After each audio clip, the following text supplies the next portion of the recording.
आज आपण अभ्यास करणार आहोत दुसरं प्रकरण वास्तव संख्या। त्याच्यातलं आपण पहिलं जे उजळणी आहे ती उजळणी आपण घेणार आहोत।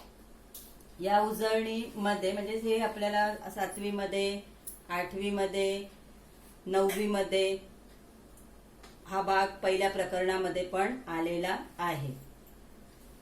तर पहिलं जे आहे ते म्हणजे काही संच दिलेले आहेत, ते पहिल्या प्रकरणामध्ये आलेले आहेत। तर पुन्हा आपण काय करू, उजळणी करू। एन म्हणजे नैसर्गिक संख्यांचा संच आहे, ज्याच्यामध्ये 1 2 3 टिंब टिंब टिंब अशा असंख्य संख्या असतात। डब्ल्यू मध्ये पूर्ण संख्यांचा संच आहे, ज्याच्यामध्ये 0 1 2 3 टिंब टिंब टिंब म्हणजे नैसर्गिक संख्यांपेक्षा एकच अंक जास्त आहे पूर्ण संख्या संचामध्ये, तो म्हणजे 0 आहे।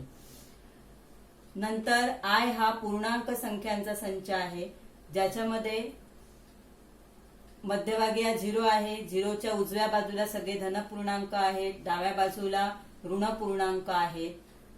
क्यू हा परिमेय संख्यांचा संच आहे आणि ज्याच्यामध्ये P/Q या स्वरूपात मांडता येणाऱ्या सर्व संख्यांचा समावेश होतो। म्हणजे हे नैसर्गिक संख्या, पूर्ण संख्या, पूर्णांक संख्या या सगळ्या संख्या या परिमेय संख्यांमध्ये व्यक्त करता येतात। आणि त्याचबरोबर अन्य ज्या संख्या आहेत त्याही संख्या आपल्याला या परिमेय संख्यांमध्ये येतात। आता या परिमेय संख्यांमध्ये अट काय आहे, तर P/Q या स्वरूपात मांडता येणाऱ्या संख्या, याच्यामध्ये P आणि Q हा I चा घटक असला पाहिजे। म्हणजे तो धन असला तरी चालेल, ऋण असला तरी चालेल आणि 0 असला तरी चालेल, पण छेद जो आहे तो छेद हा 0 असता कामा नये, ही मात्र अट त्यांनी दिलेली आहे। म्हणजे छेद जो आहे Q या ठिकाणी कधी 0 असता कामा नये। अशा सर्व संख्या या परिमेय संख्यांमध्ये येतात। त्यानंतर येतो तो वास्तव संख्यांचा संच। म्हणजे वास्तव संख्यामध्ये या सगळ्या संख्या आहेत, नैसर्गिक आहेत, पूर्ण आहेत, पूर्णांक आहेत, परिमेय आहेत, अपरिमेय संख्या आहेत। या सगळ्या संचांचा सर्वात मोठा संच हा वास्तव संख्या संच। आणि या सगळ्या म्हणजे या सर्व वरच्या जे एन, डब्ल्यू, आय आणि क्यू या सर्व संचांचा हा विश्व संच आहे, आर हा। कारण या सगळ्या संचातले जे घटक आहेत ते आर मध्ये आहेत, म्हणून एक उपसंचाचा जो संबंध आहे तो दाखवलेला आहे। एन हा डब्ल्यू चा उपसंच आहे, डब्ल्यू हा आय चा उपसंच आहे, आय हा क्यू चा उपसंच आहे आणि क्यू हा आर चा उपसंच आहे। म्हणजे आर हा सर्वात मोठा संच आहे, ज्याला आपण या सगळ्या संचांचा विश्वसंच समजू शकतो नाही आहेच। आणि या सगळ्या संच हे त्याचे उपसंच आहे। म्हणजे एन हा आर चा उपसंच आहे, डब्ल्यू हा सुद्धा आर चा उपसंच आहे, आय हा सुद्धा आर चा उपसंच आहे आणि क्यू हा सुद्धा आर चा उपसंच आहे। अशा पद्धतीने हे आपल्याला पहिल्या प्रकरणामध्ये झालेला भाग पुन्हा थोडा अभ्यास असण्यासाठी उजळणी म्हणून दिलेला आहे। त्यानंतर परिमेय संख्यातील क्रमसंबंध। क्रमसंबंध म्हणजे लहान मोठेपणा, हाही भाग आपल्याला 8वी मध्ये झालेला आहे। याच्यावरची उदाहरणं सुद्धा आपण सोडवलेली आहे। परिमेय संख्यातील क्रमसंबंध म्हणजे समजा P/Q आणि R/S हे दोन परिमेय संख्या असतील आणि Q हा 0 पेक्षा मोठा आहे आणि S हा सुद्धा 0 पेक्षा मोठा आहे, म्हणजे छेद जे आहेत ते 0 पेक्षा मोठे आहेत, असं असेल तर 3 कंडिशन त्याला दिलेल्या आहेत। जर P गुणिले S बरोबर Q गुणिले R म्हणजे तिरकस गुणाकार, पहिल्या अपूर्णांकाचा अंश आणि दुसऱ्याचा छेद यांचा गुणाकार आणि पहिल्याचा छेद आणि दुसऱ्याचा अंश यांचा गुणाकार, हे दोन्ही गुणाकार जर समान असतील तर P/Q बरोबर R/S हे दोन्ही अपूर्णांक किंवा दोन्ही परिमेय संख्या या समान असतात। दुसरी अट आहे P गुणिले S म्हणजे पहिला गुणाकार जो आहे तो मोठा असेल दुसऱ्या गुणाकारापेक्षा, तर पहिली परिमेय संख्या ही मोठी असते। P/Q मोठी आहे R/S पेक्षा। आणि जर पहिला गुणाकार हा दुसऱ्या गुणाकारापेक्षा मोठा असेल पहिला गुणाकार हा दुसऱ्या गुणाकारापेक्षा लहान असेल तर पहिली परिमेय संख्या ही दुसऱ्या परिमेय संख्येपेक्षा लहान असते. असे हे 3 क्रमसंबंध दिलेले आहेत आणि त्याच्या आधारावर आपण 8वी मध्ये उदाहरणं सोडवलेली आहेत. मग या प्रकरणामध्ये सुद्धा काही या गुणधर्मांचा उपयोग होऊ शकतो. त्याच्यानंतर परिमेय संख्यांचे गुणधर्म दिलेले आहेत. प्रॉपर्टीज ऑफ रॅशनल नंबर, याच्यामध्ये गुणधर्म आहे क्रमनिरपेक्षता, हा पहिला गुणधर्म आहे. बेरीज आणि गुणाकाराच्या बाबतीत परिमेय संख्यांची बेरीज आणि परिमेय संख्यांचा गुणाकार या बाबतीमध्ये हा गुणधर्म दाखवलेला आहे. म्हणजे 2 परिमेय संख्या असतील तर a अधिक b बरोबर b अधिक a, म्हणजे 2 परिमेय संख्यांच्या बेरजेमध्ये क्रम बदलला तरी बेरीज काय होत नाही, बदलत नाही. उदाहरणार्थ 5 आणि 3 या 2 परिमेय संख्या आहेत तर 5 अधिक 3 बरोबर 3 अधिक 5, म्हणजे 5 आणि 3 किती होतात 8 आणि 3 अधिक 5 केले तरी 8.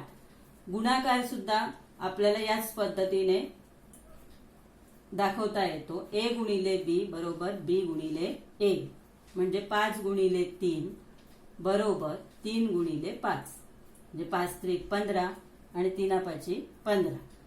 म्हणजे संख्या काय केल्या आपण, उलट सुलट जरी केल्या, क्रम जरी बदलला, पहिली संख्या नंतर घेतली तरी काय होत नाही, गुणाकार किंवा बेरीज ही बदलत नाही. दुसरा गुणधर्म आहे साहचर्य. आता यामध्ये कंसाचा वापर करून दाखवलेला आहे. a अधिक b अधिक c बरोबर a अधिक कंसात b अधिक c, म्हणजे इथे पहिल्या 2 संख्यांना कंस टाकलेला आहे आणि तिसरी संख्या त्यात मिळवलेली आहे. या ठिकाणी पहिली संख्येमध्ये दुसऱ्या 2 संख्या ज्या आहेत त्या कंसात घेतलेल्या आहेत. तर हे आपण उदाहरणाच्या सहाय्याने अभ्यास करू शकतो. समजा 3 अधिक 5 अधिक 7 अशा संख्या घेतल्यात आणि इथे 3 बाहेर ठेवले आणि 5 आणि 7 ची बेरीज घेतली. तर बघा बेरजेमध्ये काही फरक पडतो का, तर 5 अधिक 3 किती होतील 8, 8 अधिक 7 किती होणार 15. इथे 3 अधिक 7 आणि 5 किती 12, 12 आणि 3 किती होतील 15. म्हणजेच कंसाच्या बाबतीत सुद्धा बेरीज आणि वजाबाकीमध्ये क्रम बदलला तरी आपल्याला बेरजेमध्ये फरक पडत नाही. त्याचप्रमाणे गुणाकारामध्ये सुद्धा 1 गुणिले कंसात b गुणिले c बरोबर a गुणिले b गुणिले c, म्हणजे हेच आपण अंक घेतले तर 3 गुणिले 5 गुणिले 7 बरोबर 3 गुणिले 5 गुणिले 7, म्हणजे आता 7 5 येतील 35, 35 गुणिले 3 बरोबर 3 5 15 गुणिले 7, म्हणजे 35 त्रिक येणार 105 आणि 15 7 सुद्धा 105. म्हणजे क्रम बदलला तरी गुणाकार बदलत नाही. म्हणजे हा साहचर्याचा गुणधर्म आहे. हा कंसाचा वापर करून हा गुणधर्म दाखवलेला आहे. तिसरा गुणधर्म आहे अविकारक. याच्यामध्ये जर बेरजेमध्ये कोणत्याही संख्येमध्ये 0 मिळवला तर बेरीज ही तीच संख्या येते. कोणत्याही संख्येमध्ये 0 मिळवला, समजा a अधिक 0 बरोबर a किंवा 0 अधिक a बरोबर a, म्हणजे कोणत्याही संख्येमध्ये 0 मिळवला तरी उत्तर तीच संख्या किंवा शून्यामध्ये कोणतीही संख्या मिळवली तरी उत्तर तीच संख्या येते. उदाहरणार्थ 3 अधिक 0 बरोबर 3 किंवा 0 अधिक 3 बरोबर 3, म्हणजे 0 मिळवल्याने बेरजेमध्ये संख्येच्या किमतीमध्ये फरक पडत नाही. a गुणिले a गुणाकारामध्ये मात्र 1 ने गुणलं, कोणत्याही संख्येला 1 ने गुणलं तर संख्येमध्ये फरक पडत नाही. a गुणिले 1 a किंवा 1 गुणिले a बरोबर a. a ला 1 ने गुणलं किंवा 1 ला a ने गुणलं तरी गुणाकार aच येतो. उदाहरणार्थ 5 गुणिले 1 बरोबर 5 किंवा 1 गुणिले 5 बरोबर 5. म्हणजे संख्येच्या किमतीमध्ये फरक पडत नाही. त्यानंतर आहे व्यस्त. बेरीज व्यस्त आणि गुणाकार व्यस्त अशा दोन संख्या आहेत. तर बेरीज व्यस्त म्हणजे दोन विरुद्ध संख्या ए, त्याची विरुद्ध संख्या कोणती आहे? ऋण आहे. याला बेरीज व्यस्त संख्या असं म्हणतात. या ए अधिक वजा ए यांची जी बेरीज आहे, दोन विरुद्ध संख्यांची बेरीज किती येते? 0 येते. आणि गुणाकार व्यस्त म्हणजे ए गुणिले 1/a यांचा गुणाकार जो आहे तो 1 येतो. गुणाकार व्यस्त संख्या ए ची गुणाकार व्यस्त संख्या 1/a, 3 ची गुणाकार व्यस्त संख्या 1/3 किंवा 1/5 ची गुणाकार व्यस्त संख्या 5. याप्रमाणे या दोन संख्यांचा गुणाकार जो आहे तो 1 येतो. अशा पद्धतीने हे काही 4 परिमेय संख्यांचे गुणधर्म सांगितलेले आहेत, जे आपण अभ्यासलेले आहेत यापूर्वी आणि त्याच्यावर आधारित उदाहरणं सुद्धा सोडवली आहेत. फक्त आपल्याला उजळणी म्हणून हा भाग पुन्हा दिलेला आहे. त्यानंतर आपण यावर आधारित दुसरा पुढचा जो भाग आहे तो भाग म्हणजे परिमेय संख्यांचं दशांश अपूर्णांकामध्ये रूपांतर. परिमेय संख्यांचं दशांश अपूर्णांकामध्ये रूपांतर. आता यासाठी आपण उदाहरणं पाहू. उदाहरणार्थ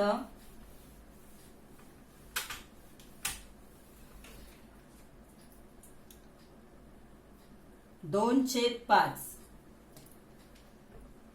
ही परिमेय संख्या दिलेली आहे. तर याचा दशांश अपूर्णांकात रूपांतर कसं करता येईल? तर 2 ला 5 ने भागायचं आहे.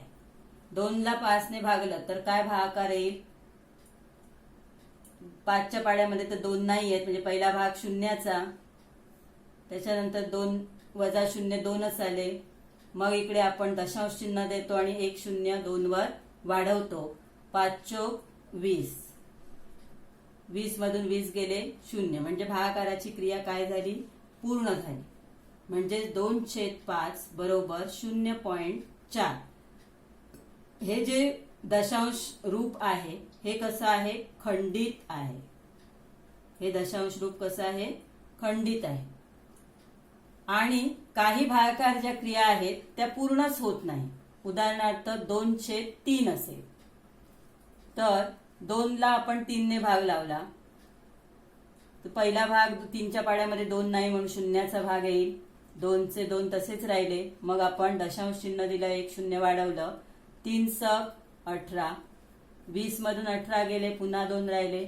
0 दिलं, 3 सक 18, पुन्हा 2 शिल्लक राहिले, पुन्हा 0 वाढवला, 3 सक 18. म्हणजेच भागाकाराची क्रिया ही कधीच पूर्ण होत नाही, कारण बाकी 2 येतच राहते. म्हणजेच 6 6 6 6 असं तुम्ही कितीही वेळ जरी करत राहिली भागाकाराची क्रिया तरी ती पूर्ण होत नाही. म्हणून याला अखंडित रूप असं म्हणतात. 2/3 बरोबर 0.6 आणि त्याच्या डोक्यावर एकतर डॉट देतात किंवा अशी रेघ ओढतात. याचा अर्थ 6 अंक जो आहे तो पुन्हा पुन्हा येत आहे. पुन्हा पुन्हा जर तोच अंक येत असेल तर त्याला आवर्ती म्हणतात. अखंडित आवर्ती रूप आहे. हे जे रूप आहे ते कसं आहे? अखंडित आहे, परंतु कसं आहे? आवर्ती आहे. म्हणजे एकच अंक किंवा एकच अंकांचा, 2 अंकांचा किंवा 3 अंकांचा, 4 अंकांचा गट जो आहे तोच पुन्हा रिपीट होतो, तेव्हा त्याला अखंडित आवर्ती असं म्हणतात. हे दशांश रूप आहे अखंडित आवर्ती. तर याप्रमाणे आपल्याला काही उदाहरणं ही सराव संचामधून सोडवायची आहेत. सराव संच 2.1 मधला पहिला प्रश्न आहे, खालीलपैकी कोणत्या परिमेय संख्यांचे दशांश रूप खंडित असेल आणि कोणत्या संख्यांचे दशांश रूप अखंड आवर्ती असेल ते लिहा. आता यामध्ये एकूण 5 उदाहरणं आहेत. त्यापैकी 4थं 5वं उदाहरण हे आपल्या या अभ्यासक्रमामधून या वर्षीसाठी कट झालेला आहे. तर पहिली राहिली 3 उदाहरणं. ही 3 उदाहरणं आपण पाहू. पहिलं उदाहरण आहे, हा प्रश्न पहिला आहे, पहिल्यातलं पहिलं उदाहरण आहे 13/5. आता आपण त्यासाठी 13ला 5 ने भागून पाहू. 13 भागिले 5. 5 ने 13ला भाग लावताना 5 दुने 10, 2चा भाग लागेल. 13तून 10 गेले, 3 राहिले. आता 3ला भाग जाणार नाही 5 ने, पण दशांश चिन्ह दिलं, 3वर 0 ठेवलं, 30 झाले. 5 30, 30 मधून 30 गेले 0, म्हणजे भागाकाराची क्रिया काय झाली, पूर्ण झाली. म्हणजेच 13/5 बरोबर 2.6. जेव्हा भागाकाराची क्रिया पूर्ण होते तेव्हा ते दशांश रूप काय आहे, खंडित आहे. मग आपण खाली काय लिहिणार, हे दशांश रूप खंडित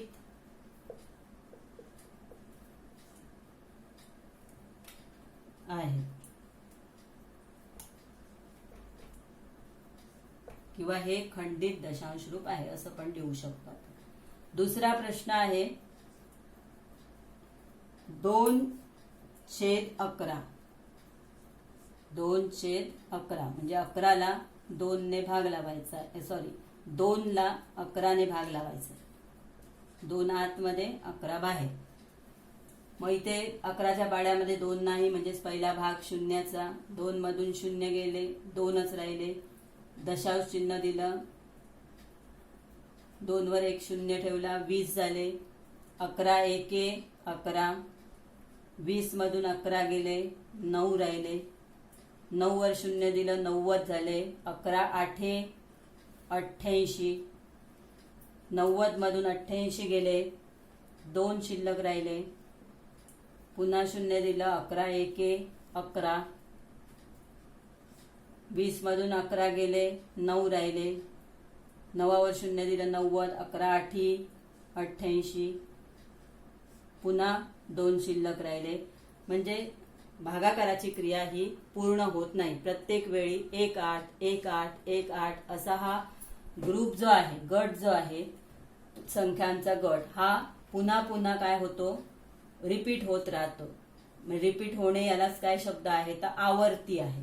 मग आता हे जे दशांश रूप आहे ते अखंड आहे. पूर्ण होते का क्रिया, नाही होत, म्हणजे अखंडित आणि पुन्हा पुन्हा एकच गट येतो म्हणून आवर्ती. मग 2/11 बरोबर 1 8, 0.18. मग 1 8 हा गट रिपीट होतोय म्हणून त्याच्या डोक्यावर एक आडवी रेघ द्यायची आहे. याचा अर्थ तोच गट पुन्हा पुन्हा येत राहतो. हे दशांश रूप अखंडित आवर्ती आहे.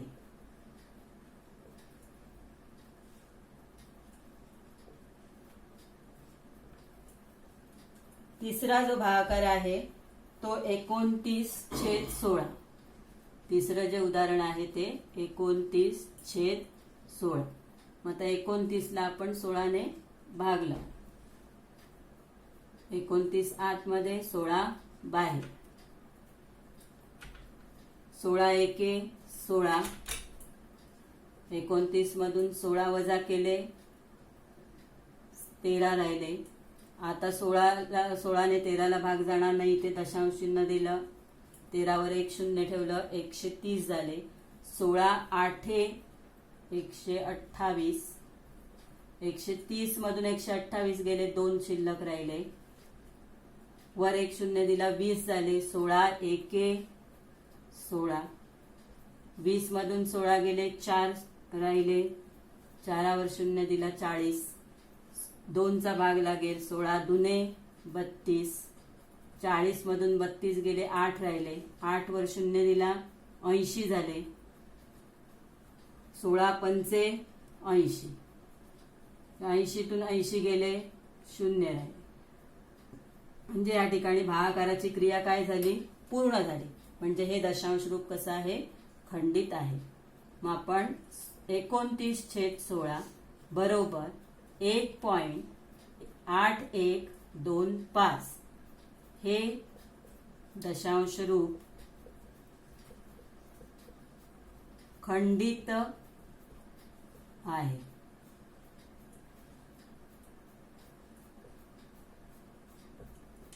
हे दशांश रूप खंडित आहे. आता हे आपण कसं ठरवलं तर प्रत्यक्ष भागाकार करून ठरवलेलं आहे. तर प्रत्यक्ष भागाकार न करता आपण हे ठरवू शकतो. फक्त परिमेय संख्या बघून आपण ठरवू शकतो की हे दशांश रूप अखंड आहे का खंडित आहे. तर ते कसं आपण ओळखू शकतो, तर कोणताही जो परिमेय संख्या असेल त्या परिमेय संख्येचा जो छेद आहे तो जर 2च्या घात रूपात असेल, म्हणजेच 2 असेल, 4 असेल, 8 असेल, 16 असेल, 32 असेल, 64 असेल, तर अशा प्रकारे जर संख्या छेदातली संख्या ही 2च्या घात रूपात असेल तर त्या परिमेय संख्येचं दशांश रूप हे खंडित असतं. आणि छेद जर 5च्या घात रूपात असेल, म्हणजे 5 असेल, 25 असेल, 125 असेल, 625 असेल, तरी सुद्धा त्या परिमेय संख्येचं दशांश रूप हे खंडित असतं. आणि तिसरं एक त्याला अट आहे, ती म्हणजे जर छेद हा 2चा m घात गुणिले 5चा m घात या गुणाकाराच्या रूपामध्ये असेल तर सुद्धा त्या परिमेय संख्येचं दशांश रूप हे खंडित असतं. उदाहरणार्थ आता हे रूप म्हणजे कसं, तर समजा छेद 10 असेल तर 10 म्हणजे 2 गुणिले 5 म्हणजे 2चा 1 घात, 5चा पण 1 घात. समजा छेद 20 असेल तर बेधाय 20 येतं किंवा 4×5 20 म्हणजे 2चा दुसरा घात गुणिले 5चा 1 घात या प्रकारे असेल.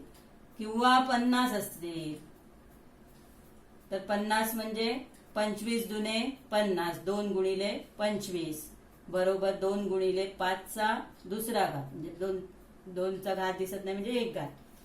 तर अशा प्रकारे जर छेद असतील 10, 20, 50, 40 असे छेद असतील तर सुद्धा ते जे दशांश रूप आहे ते दशांश रूप हे खंडित स्वरूपाचं असतं. म्हणजे केवळ निरीक्षण करून आपण काही संख्यांचं दशांश रूप हे खंडित आहे का किंवा नाही हे ठरवू शकतो. तर ही एक पद्धत आहे त्याला.